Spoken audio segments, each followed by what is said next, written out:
Pour faire connaissance, mon cher Jean Carmé, je vais me permettre de te poser quelques questions auxquelles je souhaite que tu me répondes sans phare. Ton premier souvenir, c'est quoi? Ma première respiration, peut-être, oui.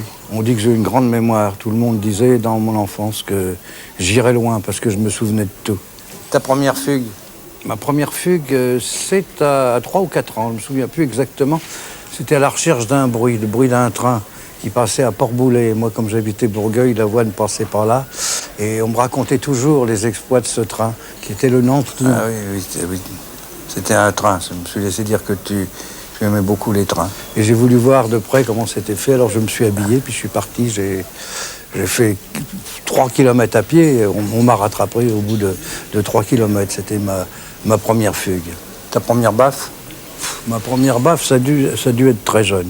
J'en ai pris beaucoup. J'ai été élevé à la baffe. Mais enfin, pas cruellement, mais la baffe et la pompe et le coup de pompe dans le cul, ça j'ai connu beaucoup. Jusqu'à temps que je cours plus vite que mon père. Ton premier rêve?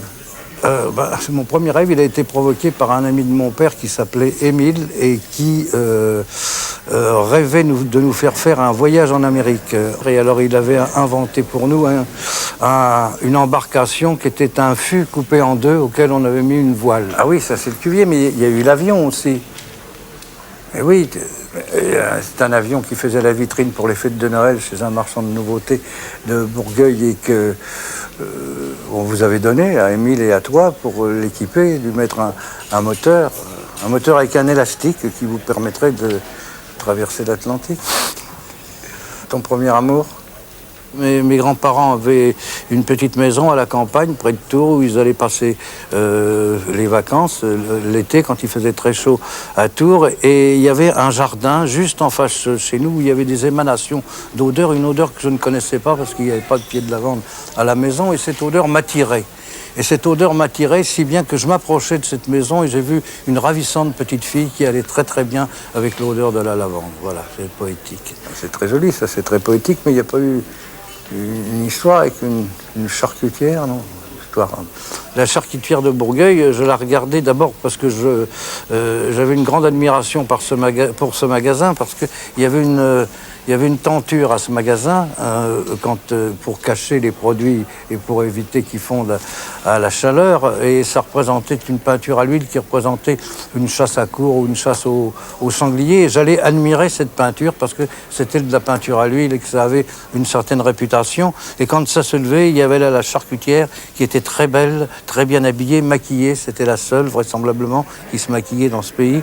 Et elle avait une très très belle poitrine avec une blouse amidonnée qui lui donnait une forme au sein. Moi qui n'avais aucune idée de ce que c'était qu'une paire de seins à l'époque, j'étais plus encore fasciné par les seins de la charcutière que par la chasse au sanglier. Ta première cuite? Vous savez que moi je suis né dans un pays de vin, donc la cuite est une chose, je ne dirais pas c'est pas une chose obligatoire, mais le grand but c'était d'emmener un Parisien dans les caves et de le faire ressortir dans un état très très très avancé. Alors il m'est arrivé une fois d'accompagner les Parisiens avec mon père, j'étais pas surveillé, j'ai bu avec eux, hein. J'ai bu comme eux et quand je suis sorti de là, j'étais cuit comme les Parisiens et mon père était fou de rage et de honte parce qu'il a dit il ne tiendra pas le coup.